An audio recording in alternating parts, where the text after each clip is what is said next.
It's episode 15 of the Improv London podcast with this week's guest, Prabhath Pillai.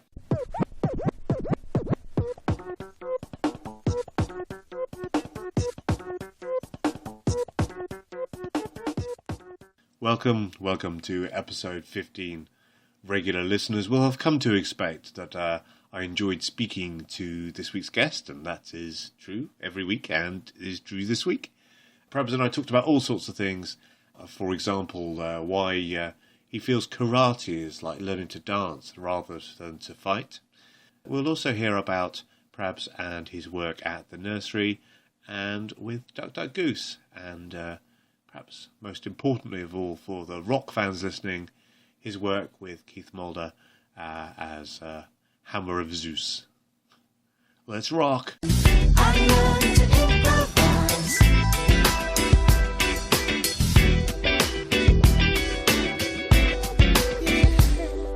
Yeah, I started. I'm not going to use this bit. It's just that it's Yeah. Whenever we see what I'll do is I'll cut. I try not to edit because that's hassle. But what I do is I start it early. Yeah. And if we don't get any gold for 10 minutes, we just start it after 10 minutes. That's and really sounds amazing. That's really good. Thank you. This is what I do when I'm recording, like guitar or whatever. I'll just leave it going because if I press it then start, I put pressure on myself. This has to be great. Yes. But then, it's inevitably not going to be great when you think that, right? Yeah. But yeah, it's cool. God, it's so weird to be like recorded when you're speaking. Yeah? Yeah, it kind of is. Why is it weird? Because there's like a record of it. Yes. Because with improv there's no record, right? No. But there's, if I say something like terrible... Yeah. No, I'm not going to. If I did though, everyone would know that I'm a terrible person. I don't think you're a terrible person. That's really kind. I don't think I'm a terrible person. I mean, out of all the people I've interviewed, you're not the first person when it comes to saying terrible things that I would think of. I mean, you may prove me wrong. That's very much what I'm hoping to find. Is the dark side beneath this exterior, this pleasant exterior. You like Martin Bashir, right? I'm very much like Martin. The guy Bashir. who's sweet on the exterior, but then he just digs at you. Yeah. Dig. That's what I'm going to be doing tonight. Dig. It's also like, do you find it weird to talk for an hour, to have a conversation for an hour? No. First of all, I try to say as little as possible. Yeah. Because it's not about me. Yeah. It's about the guest. That's true. And also, I have a very finite amount of things that I say. Yeah. And I think I'm sharing something new. And then I'll listen back to previous podcasts and go, oh no, I told that story before, didn't I? Or I said that thing. And also, it goes really quickly. It's amazing, because I do glance at my phone just to make sure it is recording. Yeah. And then suddenly, Because when you're having a nice chat, that's just time going by. Yeah. And if it's going by quickly, it means that you're in good company. Yes. Which I think that I am at the moment. Yes, well, I wouldn't have invited anybody that wasn't good company onto the podcast. It's kind of like just a really nice chat with people that you like. Yes. But that happens to be on. Yes. That's really cool. That is really cool. And it's weird that unless I had that recording, we probably wouldn't be having this conversation. That's so true. That's really true. And it's just weird. It's like, I've known you from various classes and shows and stuff. We've always got on. But, if I said, I don't know, I wouldn't say, shall we just meet up to have a chat for an hour? But why wouldn't I do that? But if I'm going to put it on the internet and share it to posterity... You know what? That's such a good point. I found it, like, after I graduated from uni, kind of a tiny bit hard to make friends, in a way. Like, not being antisocial or anything, but there's always people that you see a lot that you want to hang out with, but then it's so hard. It's not like, it's kind of a bit like dating. If you want to go to someone that you know for a long time, hey, do you want to just hang out? Like, people, it's just hard for someone to be like, no. Or if someone's like, oh, sorry, I'm busy that day, I might be in my head like, oh no, that person hates me, or whatever. And you create all this stuff in your mind, which is maybe why people don't hang out as much. People that know each other don't hang out as much as they should, I feel. Yes. I mean, it also comes down to a time thing. Yeah. When you've got your university, yeah, you've got lectures or whatever, yeah, and it's not 9 till 5 or whatever. You're not commuting. There's no appointment that you have to make. Yeah. And I think you have fewer responsibilities. Yeah. So you're more able. So it's easy. I think it's the easiness Yeah, I think so too. Yeah, because like it does take if you're making new friends and stuff. You've got to put in effort to spend time with someone, and yeah, I guess that for both. You've both got to take time out and like blah blah blah and blah blah, which is kind of why improv's kind of a good way to make. Well, it's a good way to meet people. Yes, because you're always going to a show, so there's always something there, and you just bump into people and eventually make friends that way. Yes, and like you're all kind of being quite, like with improv, you have to be kind of vulnerable to a degree. Yes, if you're doing it right, I think. Yes, and that's I don't know. It's a good way to. It's good to see people in that light if you're going to be friends with them. Yeah. Or like if your mates, I don't know the point I'm trying to make here, but like it's just a good way to let your own guard down a tiny bit. Yes. And that I find that like if I do scenes with people, it's kind of like you feel like you've been mates forever when you're in that with them, because you feel like it's just that feeling. They're really comfortable. Hey, we're in a scene together. This is the thing we do. And then ignore everything else, and it's kind of you're kind of connecting really quickly. I find I like connecting with people in improv. I think that's a really good thing. But it's weird. You can feel a real connection with somebody, and yet know very little about them. Yeah, exactly. Yeah, well, you're connected with them. Well, even like with jams, it's people that you never met. Yeah. And then you're in that scene, and it's like you're creating something together, but you don't know who they are, or they're sometimes not their name or anything. Like it's such a cool thing. Like that's something that really keeps me coming to improv. Just that feeling. The quickest way to connect with someone that you haven't met and create something together. Like I love making things with people, and like improv is the quickest way to make something with someone. Like if you're recording music or in a band or whatever, it's like, okay, do this and do that, and then send me the tracks and blah blah blah, and stuff gets lost, and it's it can be a hassle. But with improv, it's just two people. Let's make something. Okay, cool. We did it. We made a scene, and that's something that I really like about it. Because it's like, to be honest, it's the first kind of hobby or thing that I've done for more than a year. Yeah. Because I'm the kind of person that flips between things. I was really into basketball for a long time, and like I was really into like triathlon, and then everyone goes to the karate thing or whatever, where you're like, yeah, I should do that, it'd be really cool. And then it comes to like the grading, graded when you do the kata, and it's not fun at all, because you're basically just dancing. You don't in karate or whatever, you don't learn how to beat people up at all. You learn how to dance. It's not how they, that's not in Karate Kid at all, You see, I would prefer that people learn to dance than they learn to fight. But I can see your point is that if you've been promised to learn how to fight, then you shouldn't be taught how to dance. Yeah, no. I signed up so I could beat people up and show all those bullies in school. No, not really. But like, also, I don't know. Are you into fight like boxing or anything? No. Because like Cobra Kai, that dude. Cobra Kai? What do you mean? Sylvester Stallone in the film Cobra? No, like Cobra Kai from Karate Kid. Oh right, sorry. And he was like, Daniel, Miss Miyagi was like, don't sweep the leg or something. Yes. Like that, for me, sweeping the leg is just a tactical advantage you have. Sweep the leg, that's good strategy. So, he should have done that, and I'm proud of him.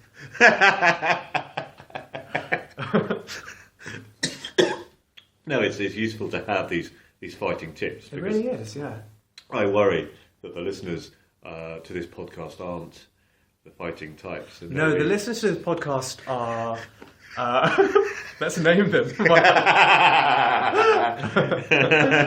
We're going to be here a long time because we have lots of listeners. Victory. I listened to the Chris Mead episode that you did, which is really friend nice. of the show, Chris Mead. Yeah, friend of the show, Chris Mead.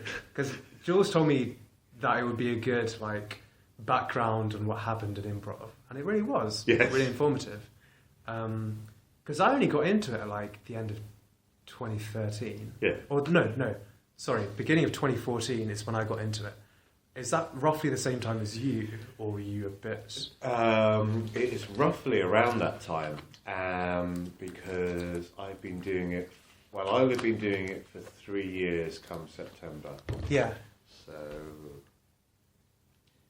yeah. Yeah, because it's like there are a few people that I saw back then, like at jams and stuff, because there wasn't really tons of opportunity then, I guess, to perform. And there are a couple of people that I kept on bumping into, which is nice. And yeah, it's like, do you remember the old nursery? Yes. Like under the arches? Yeah. That was like my favourite place in 2014. Yeah. To go to for shows and meeting people and like, it was such a. Do you remember the five-a-side, improv five-a-side? No, you see, I never went to that. That sounded terrifying. What the thing is like? Should we explain for those that didn't go what the concept of the five-a-side was? It was like basically you'd have 8 teams sign up, and it's like a knockout format. So you've got like 2 against 2 and blah blah blah, and building up to the final. And it was really entertaining because I was talking to Carlene and she was like, it was really nice, but then when you make your competition, then everyone wants to win. So you get these really big teams coming in, like the Homunculus and stuff, and DoNotAdjustYourStage that really wanted to win it. And it was great because you pay a $5 or less, and you get to see all these great teams just fighting out to try and be the champion with this like tiny little cup. So how did they fight then? Oh, well, you'd have like, it would be an applause off. Oh, right. So like, who'd you like more? This guy or this guy? And it was really fun. It was really fun to go to. And I remember, because for a long time, I didn't do any classes. So for me, like watching and jamming was how I learned initially. So you started by watching and jamming? Yeah, I did. I went to Goose 2 years ago and did that for like, I think I went to 20 in a row. And my just jamming. Yeah. I didn't really know about improv. How did you discover Ducks and Goose then? I did some Googling. Oh yeah. Because I loved like ducks and both ducks and geese. I love ducks and geese and childhood games. Yeah.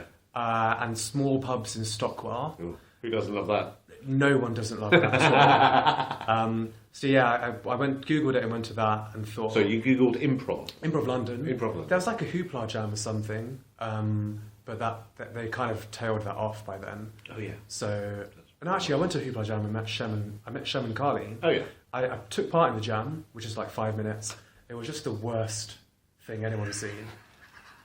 That was maybe the worst thing anyone's ever seen. And there have been some bad things in history. History's been going on for like more than 30,000 years, and yeah, it was unfortunately the worst jam ever. I think like I was a millipede or something, and because I genuinely didn't know what was going on. I was like, oh, I love comedy, why am I failing? And then I just like appealed. I was like, but what do I do now? And she's like, oh, it was just such a cringe fest. It was so painful. But jamming is really hard.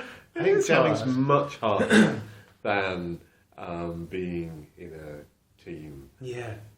Where you know people, and especially I struggle with jams. I'm getting better, but I'm only getting better because I just do them, and I just accept this may be the worst improv that has ever been done since Prabs did that night at Hoopla. I mean, since that, obviously, it's not as bad as that. But since then, this is going to be the worst improv ever. Yeah. And then each time you do it, it's slightly less bad. Yeah, it's true. I found out in the deep end that like how I had to find out how to be less terrible, because otherwise it was just I wanted to keep on going until I learned how to play with other people. Yeah. And I'm hoping that made me good at playing with other people. Yeah. Because that's what I want. I want to make like other people. I want to make it a good scene for my partner. And I was just figuring, because I didn't know anything. It's total. There was a total lack of knowledge, and I was talking to people after and getting like notes from people who were usually Shem, Carlene, Will sometimes, and Al, that I kind of figured out what to do more and more. Yeah. And I like learning that way. I like not knowing anything and then finding things out myself. Yeah. Because I feel more ownership over my learning. It's kind of like I discovered this and it's my own thing. So yeah, it was a really good way to learn. It was really tough. And that's tough because I think I've always liked the people at Duck Goose, but I haven't always liked the evening. Yeah. And I found it really hard. Yeah.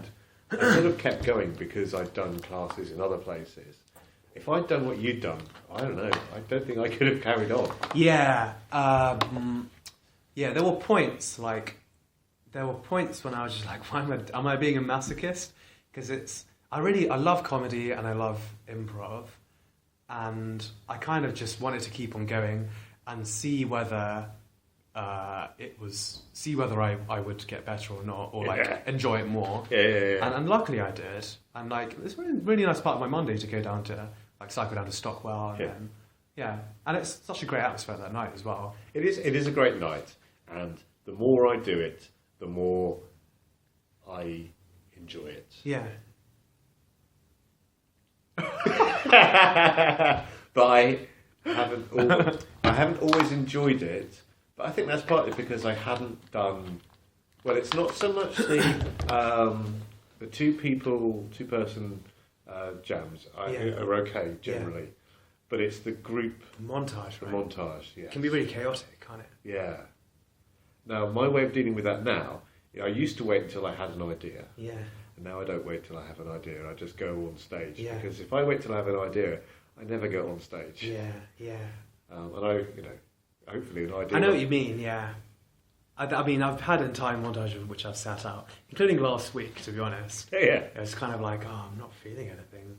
I'm just not going to take part. But then I had to take part in one scene because it's like, well, I'm in this. I have to do a mandatory scene.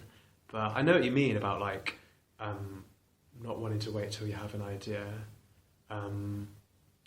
Those montages can be tricky to navigate, but they're always enjoyable. Although it can be very chaotic. But it's always good fun to be in. Sometimes good fun to be in. They're becoming fun. Never fun to be in. Always painful. No. Well, no, they're less painful than they used to be. And I will say the Duck Duck Goose organisers are really good at watching out for other people. Yeah, including this guy. Yeah. There was a time when Ed JD? Yeah. Yeah, he brought me in on one montage. Because I think I'd been in the first couple of scenes and I hadn't done anything for ages. And then he very generously brought me in, and I thought, do you know what, I feel looked after here. Yeah. In a, I don't know, it's a weird, the jam's a weird thing. I have not resolved it fully in my mind. So you knew what improv was when you searched for Duck Duck Goose? Yeah, I did. I worked in Cambridge in 2012, and I went to, because I was quite young, I was like 22. I went to the university improv group because they were doing classes. I went to one or two of them, and there was Cara there who's teaching one, and I really enjoyed it. It was really fun, and I think I was quite I think I was doing it. It felt quite natural. Yeah. So, and also that was at the time I was working as I was working as a management consultant, which is super stressful. So it's nice to have something where you can just be stupid and just do whatever and do something creative with people. Yes. Because otherwise, I don't know. Do you do anything Do you do any painting or a drawing or whatever, or playing guitar and stuff? Because it's so hard to do something when there's not other people around. I find to discipline and stuff. Yes. I used to play guitar a lot more than I do now. Yeah. I've recently been exploring GarageBand and things like that because I really like songwriting. I thought you were going to say I was recently exploring Garage, which would make me really happy because I think you'd be a great MC. Thank you very much. You're not the first to say that. Although most people think I'm more grime, but that's fine, Well, you're South London, right? Oh, yeah, you can be grime if you want. All you got to do is take a photo next to your road sign with your postcode on it. SM6, right? Repping SM6. You're an SM6 Sutton. You're absent, right? I'm not even in South London anymore. I'm in Surrey, so I can't be a grime DJ anymore. You can't do it. I have to pretend I'm still in Norwood or something like that. It's just not going to work. I love it when... Here's a thing, right? I went to the FA Herald night the other night, and someone made... I love it when there's reference where only you get it, only two people get it. Yes. I think it was Carhall, and he's saying oh, you should do a track with Wiley. And I was like, thank you, someone named Wiley. I mean, I'm happy. That's it. I'm done. Do you know what I mean? Yeah. And I was talking to someone after, and they were like, no one who does improv grew up in London. I feel. You're not the first person to say that, actually. And It's funny the Wiley thing because my main job I have is Grime MC, of course. Yeah, well, MC. Yeah, it's the Grime MC. Very much the Grime MC. Yes, very much. Hello to the massive East Side, West Side. We have a prize through Wiley, the publishers. Yeah. But I was the only person that knew about Wiley the rapper. Oh. And when I started talking about wearing my Rolex. It's like, sure, that's a great reference. Listeners, that was a great reference. You're right, though. It's interesting. I'd love to do some proper research to find out some statistics about improvisers on the London scene and find out, how many people did grow up in London. Yeah. And is it actually anybody? Yeah. You got because is it? Do we get lots of people from other countries, which is great? But is that because they're having to make themselves a society, make themselves a community? Yeah. Whereas if you've always lived in London, do you already have that community? I don't know. That's an interesting point. I don't know. Why do people even do improv? Why do people do improv? That's a good question. Why do you do improv? I do it because I enjoy it, and I think I've got maybe an aptitude for it. And I always feel good after, and that's a good sign. I always feel knackered after. Really? Yeah, I'm wiped out. Oh, I know.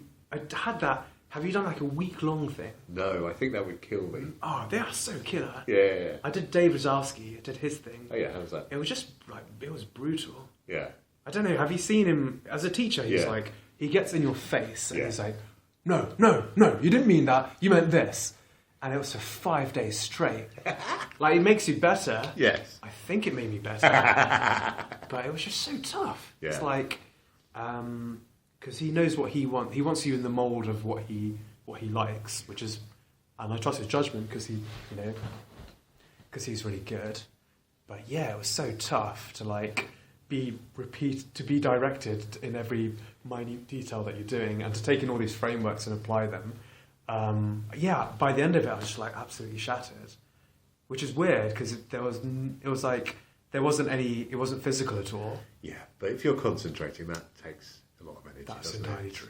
And if you're listening and reacting, I don't know. I suppose I just when I'm improvising, I'm giving it my full attention. I am more present than I am, in anything else I do. So. That's why it takes attention. Yeah. What is it like? Chess players burn 10,000 calories per game, something stupid like that. There should be a chess player. Yeah. You can eat what you want if you play chess. Just beat a grandmaster, go down to Mackie D's and load up. That's what people do. So what chess grandmasters Yeah, Kasparov is like, I'm out of here. I'm going down to Mackie D's. So you. You started doing Goose, and you said you did about 20 of those in a row, which is going to make you a better person, a better performer. It made me renounce all my sin in the name of the Lord.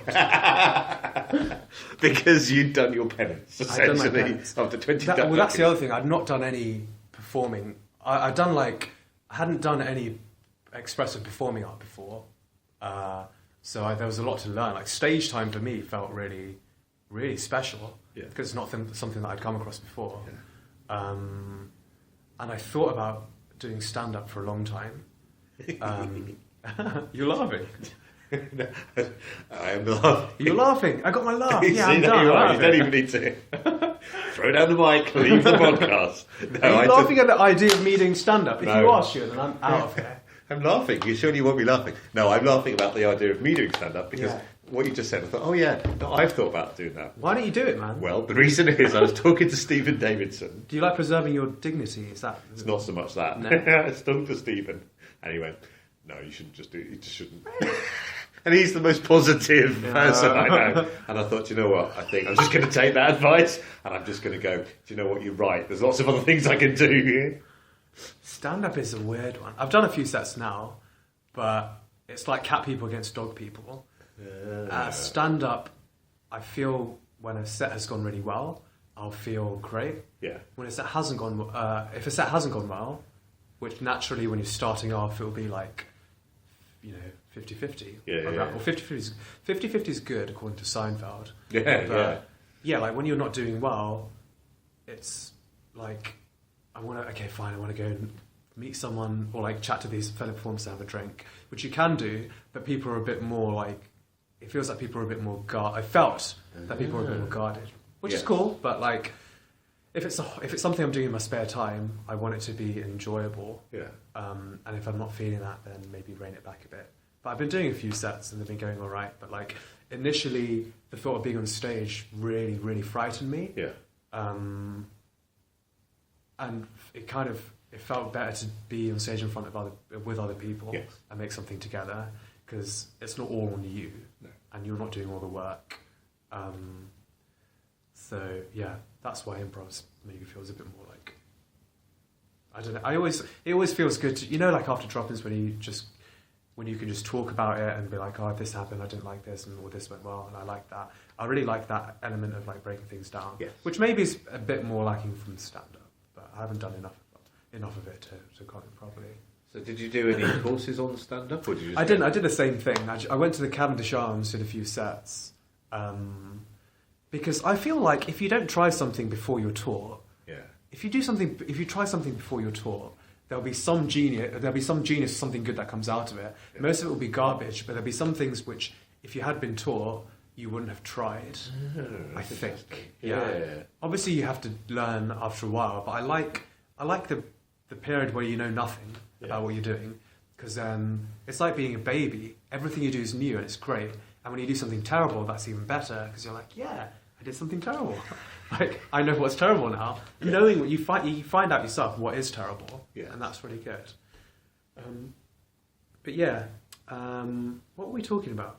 Sorry, we're going to come back to that. I just want to explore the stand-up for a minute.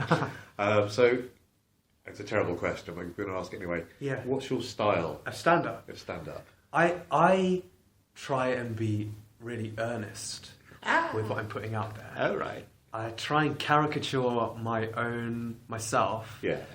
So it's just a version of me which is turned up to 11. Yeah. With all of my traits slightly heightened. Yeah, nice. And I tell stories about myself, my childhood and stuff.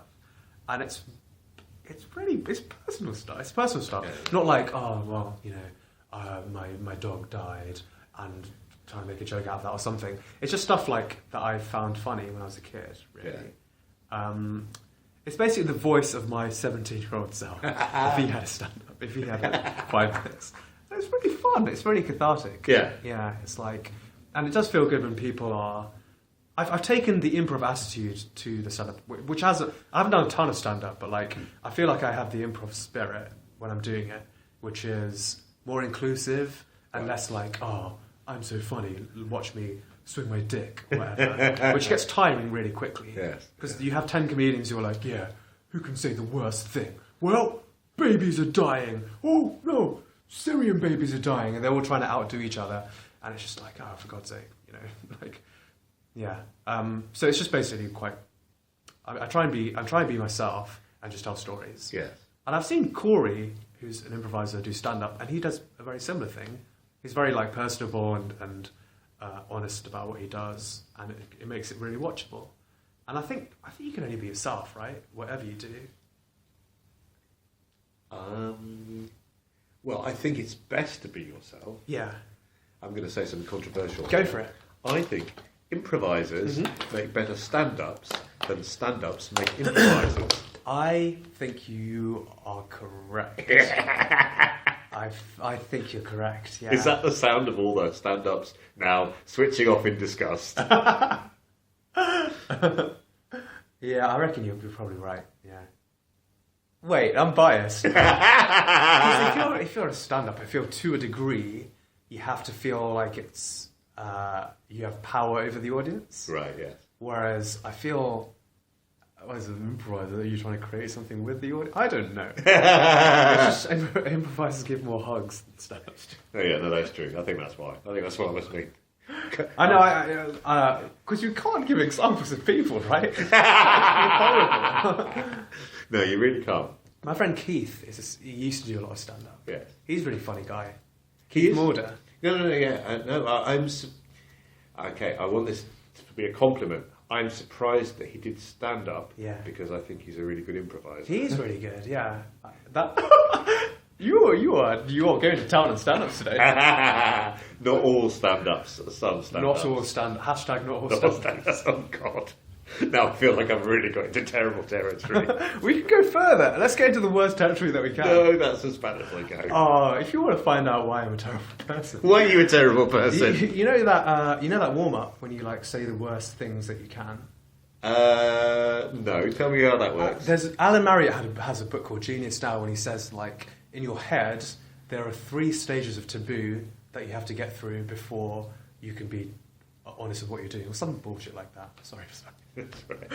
But it's like, there'll be familial taboo, what is it, like, there would, blasphemy or some other one. So there's a warm-up that I did in a group, which is just singing the worst thing you can. Right. Or telling the worst thing you can to the person next to you, and they have to repeat it with a certain emotion which wouldn't go with it. And that game's really fun. It's really fun. When you like singing a really happy song and just saying the worst things, it's so enjoyable. We can't do that now, obviously, but yeah, it's really good fun. It's like Cards Against Humanity. It's the same thing, right? So, how is that different from when comics are going, oh, babies are dying, oh, Syrian babies are dying? Are they not doing the same thing? Why is one good and one not good? It depends on the intent behind it, right? So, like, I feel like even with stand-ups, like, if someone made that kind of comment, if the punchline was the terrible thing, then you're just making light, you're punching down, you're making light of something which, or the point of humour is something, is an identity, or something which shouldn't be the punchline. Whereas I feel the improv game is, the function is to get it out of your system, because otherwise it will come out on stage. Right. Yeah. Because everyone's done stuff on stage which is not the best thing to do. And it's just a precaution, I guess, to get it all out before. I mean, only terrible people do this exercise, so I'm sure that you've done it before.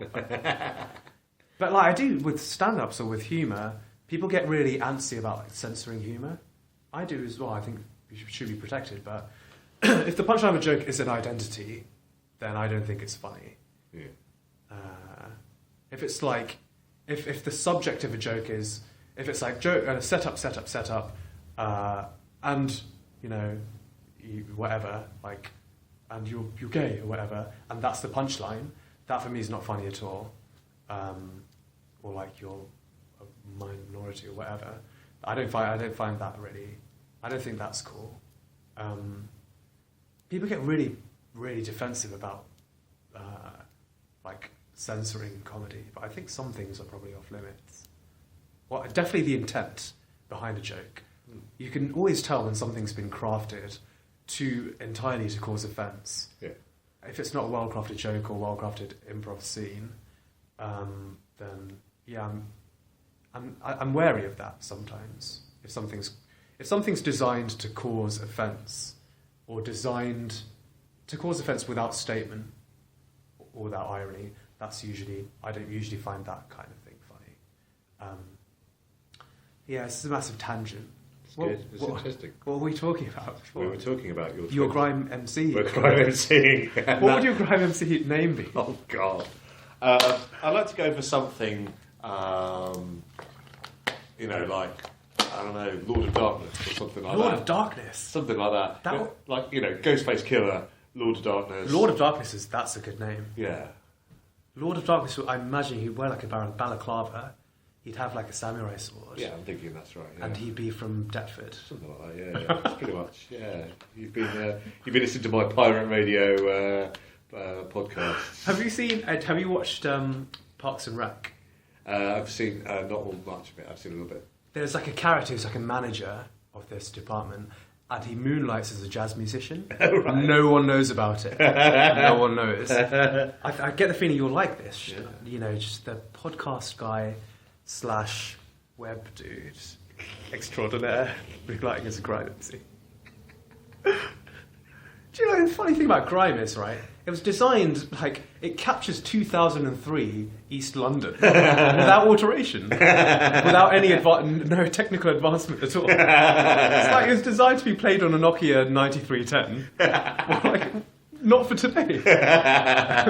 Well, I don't care because that's the sound I'm into.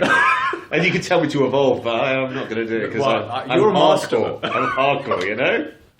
2003 East London, that's all I'm into. And only like 6 months of that, not even the whole year, just like... Before it became, for you, when it became too big, was like anyone else had heard of it. Yeah, exactly. In that basement in Bow. Yeah, when it went out of the basement, I was like, oh, just lost it. You should have been here last week, it was amazing. We were talking about... We were talking about your career as a grime before that. We could do that, we can carry on doing that. We were talking about your 20 weeks at Goose. Yeah. So you did 20 weeks of Goose, and you atoned for your sins. I did. You became a better person. I did. What happened next? Afterwards, I found a bothy tree and sat cross-legged underneath and just really became one with the moment. Yeah. Meditated for 20 years. Yeah. And then just found Nirvana. Yeah. Who are a great band. Yeah. I don't know what I'm talking about. It's just BS. What happened after that? Talking about the 60s band or the grunge band? Is there a 60s Nirvana? Yeah, are they good? It's an early one. What kind of music are you into? What kind of music am I into? Obviously apart from grime. Apart from grime, it's just grime all the time. What are you on about? I love a lot of 80s stuff, a lot of indie stuff. I'm not a massive dance fan, but I like sort of the ambient side, future sound of London and things like that. Yeah.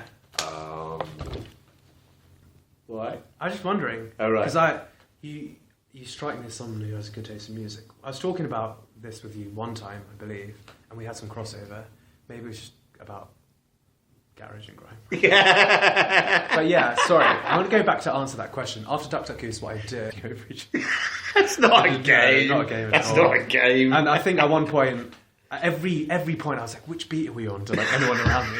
It was such a nightmare. But it was like, again, it was a bunch of people trying something with good intention, but it being terrible. I'm a fan of glorious failure. Yes. I like glorious failure. I prefer it to like, because we're all people that really loved improv and wanted to do something. Yeah. And I'm kind of glad that it was such a massive failure because we all kind of, I think, wanted to do more after. Yeah. And we stuck with it.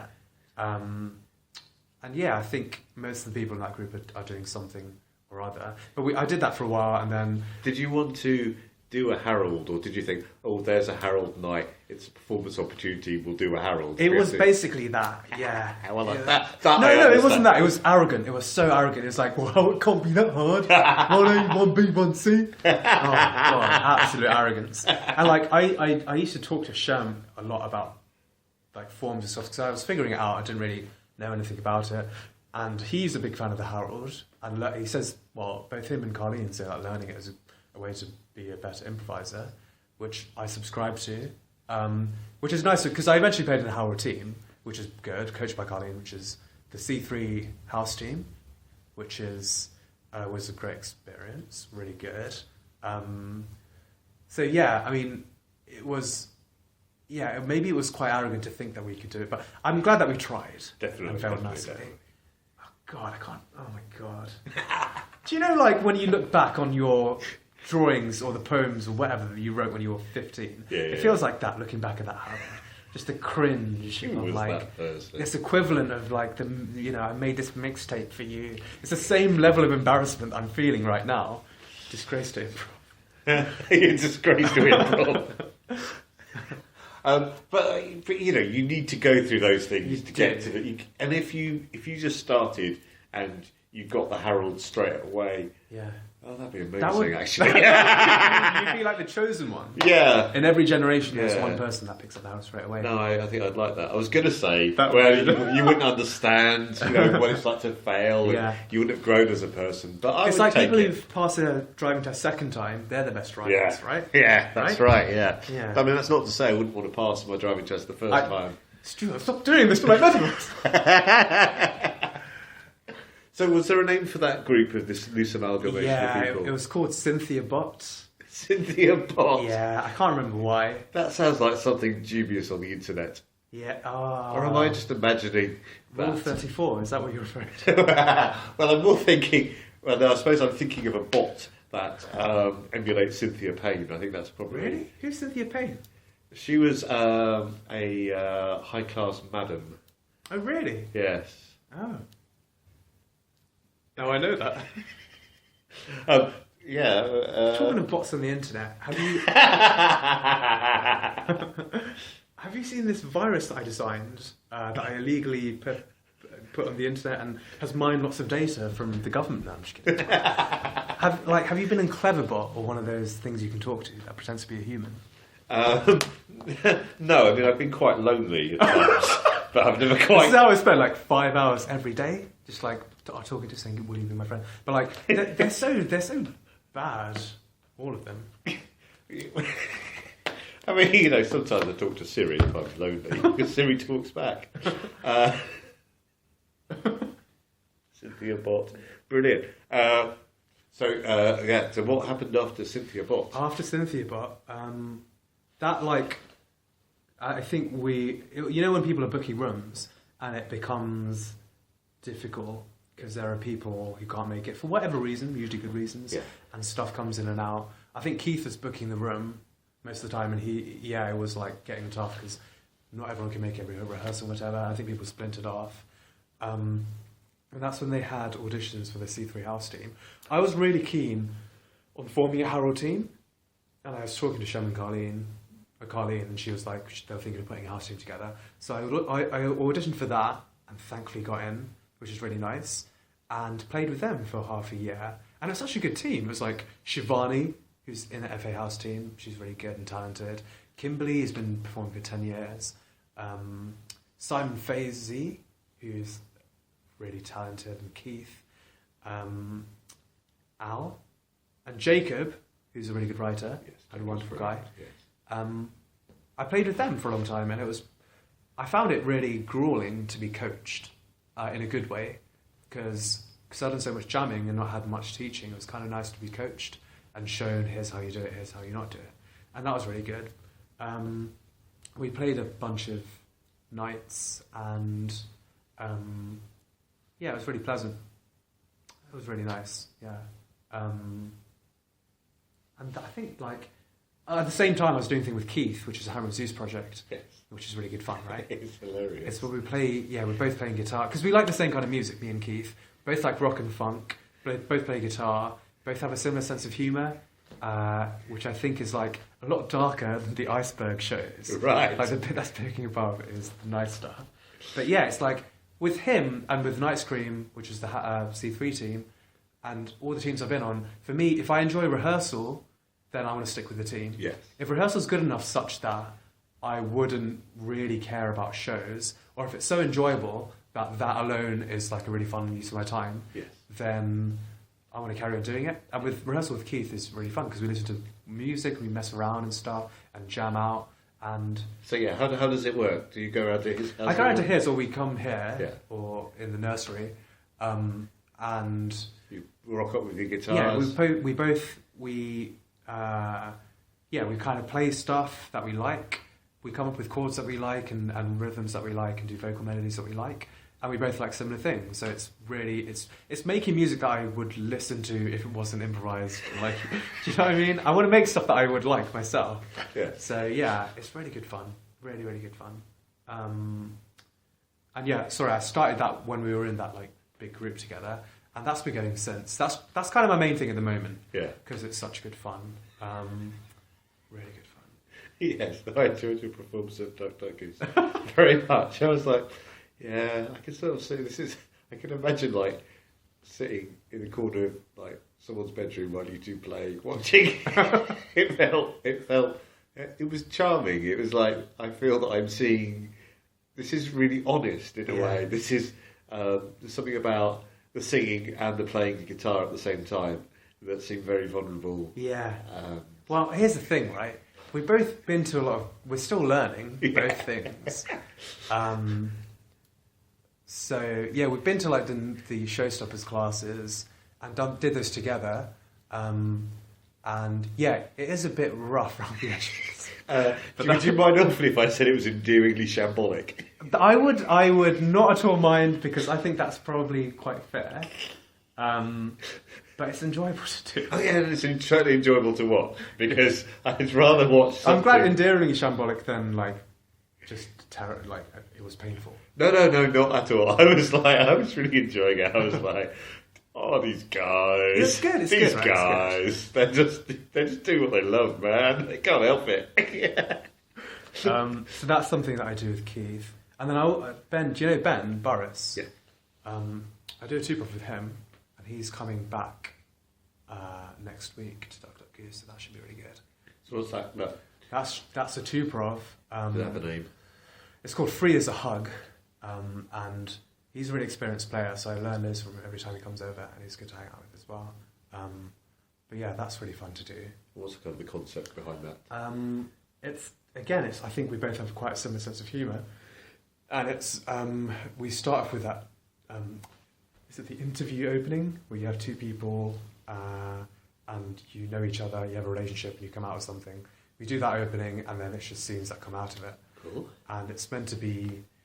I think it's just good-natured, maybe a bit weird and goofy stuff, which is what I like.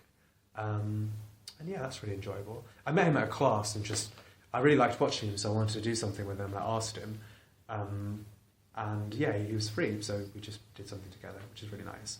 I kind of like how DIY improv can be. It can feel. Yeah. Just stuff comes together really easily, which is really nice. Yeah. So yeah, I've been doing that for like a year or a bit more, and that's really cool. Like, I'm not really that experienced at all with improv. I've been doing it for like just over 2 years now.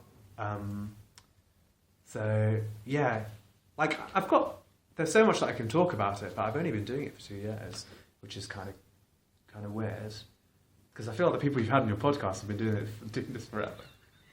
I really want to get a big range of people. Yeah. It's great. It's great to have the people that have been doing it for years, but it's also interesting to talk to the people that have been doing it for less long. Yeah. And just kind of, hear the different perspectives. And, I'm hoping, and this does sound quite grandiose, that, in the future we'll go back and we'll listen, and it'll be interesting to find out how we've changed and the things that we were thinking of. Because you're right, you mentioned before about improv, it's so ethereal, it's gone, it's done and then it's gone. So this is me kind of trying to say... So your little time capsule.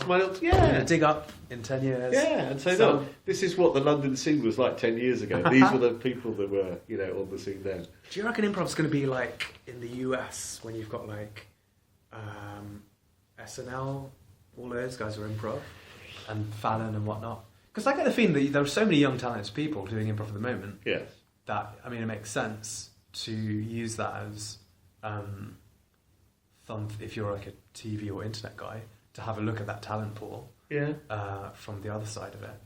And it's growing so quickly that people are now flocking to improv. I get the feeling that in 5 or 10 years it will be like the thing you have to do if you want to be this or that. Yeah, that'd be interesting. Yeah. Do you reckon? Ooh, that's a good question. Because then your podcast will be like a massive thing, right? A massive An thing. enormous thing. 10,000 listeners. Oh, god damn it, only 10,000? Give me more listeners. I'm not getting out of bed for more than less than 12,000. Don't get into bed for 10,000. Cynthia Bot doesn't get into bed for 12,000. Sorry. She doesn't get into bed at all. She runs the establishment, I think. Oh, really? Yeah. Missed that one. I don't know. I suppose I can only see it growing. Yeah. I think it was friend of the show, Chris Mead, who was saying, was it him or was it other friend of the show, Jules Munns, that was saying that the next step is going to be somewhere with a dedicated space. Yeah. Like, well, we have a dedicated space here. This is why I don't like answering questions. You've tricked me into answering a question.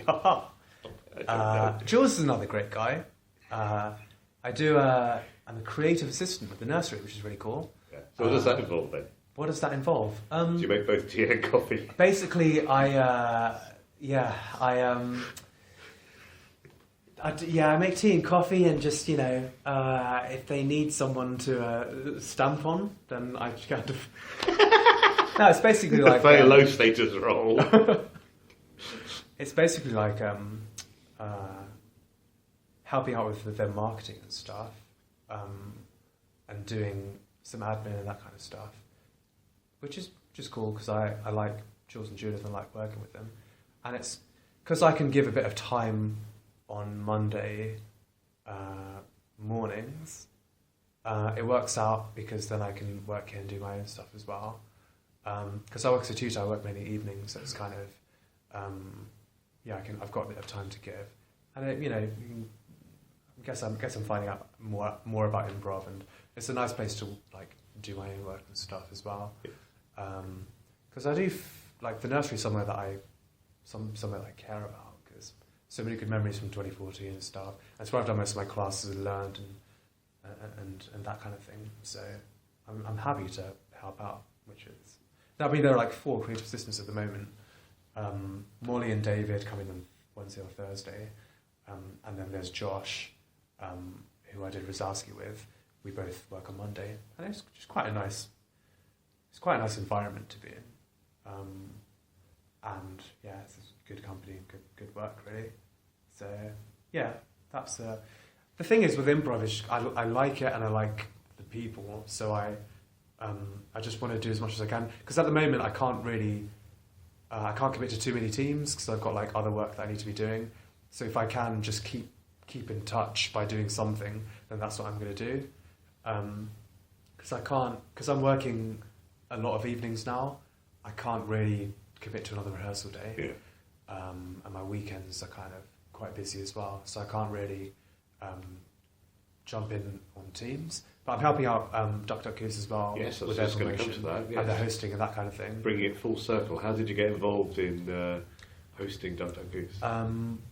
I basically, Amar left and they were a person down, and I kind of had a bit of time free. But there are about 7 of them. There are 7 of them, yeah. But I kind of thought that my Mondays are generally quite free, so I thought I could, commit. And I was going often enough such that it wouldn't make any difference at all. It just means doing a bit more and doing hosting now and then. What are your duties involved then? Again, it's like promoting them on Facebook, doing some of the admin account stuff, and then hosting as well, which is really fun.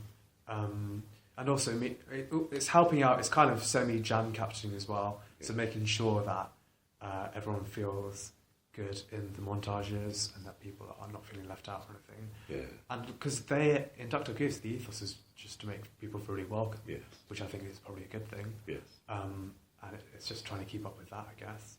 And they're all great people. Yes. We should probably mention Mark at this point, Yes, which seems to be a custom. Hello, Right, improv journeyman Mark Tindall. He's had to wait longer than usual. God damn it! Yeah, nearly got through without him. Yeah, he's obviously like a lovely guy, and then like Vic, who's a total ledge. I'm trying to get on the show. Huh? I'm trying to get on the show. I'm not sure. On the show. Oh, you're trying to On get the Vic on? podcast. Oh, nice, Yeah. nice. Yeah, she'll have a lot to say. Yeah, all the guys are really nice, good people. Yes. So yeah, I mean, at the moment, I'm not doing too much improv-wise. Trying to do classes when I can. Yes. But yeah, I'm just trying to keep touch with it. Although I like the fact that I'm not doing much improv-wise. Well, should we just count on our fingers what you're doing? So you've got the Hammer of Zeus. Yeah. You're a creative director at Chief Creative Officer. Chief Creative Officer at the nursery. You're hosting and helping to run DuckDuckGoose. Yeah. That's not bad going. That's true, yeah. You've got high standards of the amount of improv you should be doing. That's true, yeah. I am doing a lot. I seem to know a lot of people as well in improv. Yeah. Like, just through... Because I've done so much stuff, Yeah. I feel like there's a lot of people that I'll kind of know or semi-know, which is it's kind of nice. But yeah, it is a lot, actually, when you say that. But what I mean is, I don't have 2 coached Harold teams at the moment, for example. Because I remember Well, that seems quite a lot. I know. Some would say too much. It's addictive, right? This goddamn thing's so addictive. Yes. It is. Yeah. Well, another reason I started doing improv, is because I stopped drinking. Oh, right. Basically. And when you stop drinking and when you're socialising, it's mainly going out or, you're going out and going to the pub or whatever, then there's a big hole in your evenings. And improv is a really good way to fill that. Because you get the same kind of, you get the improv high after, which is nice, and you don't have to go through a ton of shots or whatever. And when you're going out, you don't have that kind of side of it. And it's just, that was a big part, to be honest, because it was a way to do something and feel good in the evenings, without like going to the pub every time or whatever. Because I mean, socialising does revolve around that a lot in the UK, which is not. I mean, it's not a bad. And I mean, it's just how it works. But I wanted to stop drinking, and when I did that, I had kind of. There's a period when you don't at all want to be in the environment of people drinking, and I thought I'd do improv to get me away from that. But then I just love improv as well, so that kind of... It's another addiction. It's replacing one addiction with another one, a less destructive one. Right, yes, because although you think alcohol will help you make friends, it's less efficient as a way of making friends than improv is. Well, alcohol is a lot cheaper than all these goddamn classes. Do you think so? Yeah. Depends how much you drink. That's true. It depends how many classes you do as well. Yes. That's such a logical deconstruction. But yeah, no, it's all good. I think we need a big finish. But actually I quite like I gave up drink and took up improv as the big finish. That was quite a good...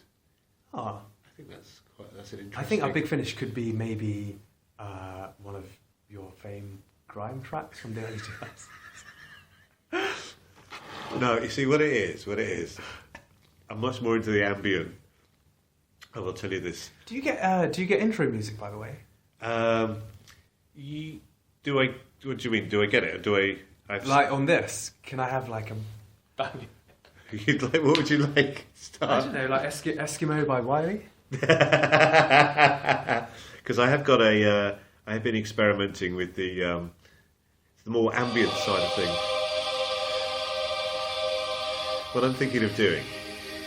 Do you make this? Oh, it's only on GarageBand. Oh, nice. And what I want to do is do this as a guided meditation for improvisers. Because improvisers, they have various problems. One of those problems is relaxing after a show. Yeah. And our minds are buzzing. God, that's so calming. Yeah. Your mind is buzzing.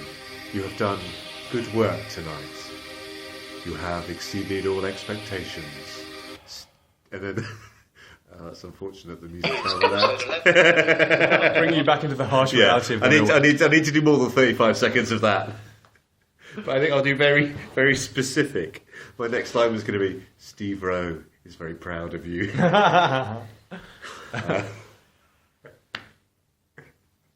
I think we should have stopped. I hope there's something usable in all of this. I think there is. I might stop before I do that bit. Oh, awesome. Thank you very much indeed. No worries. Thanks for having me. I made this. That's improv!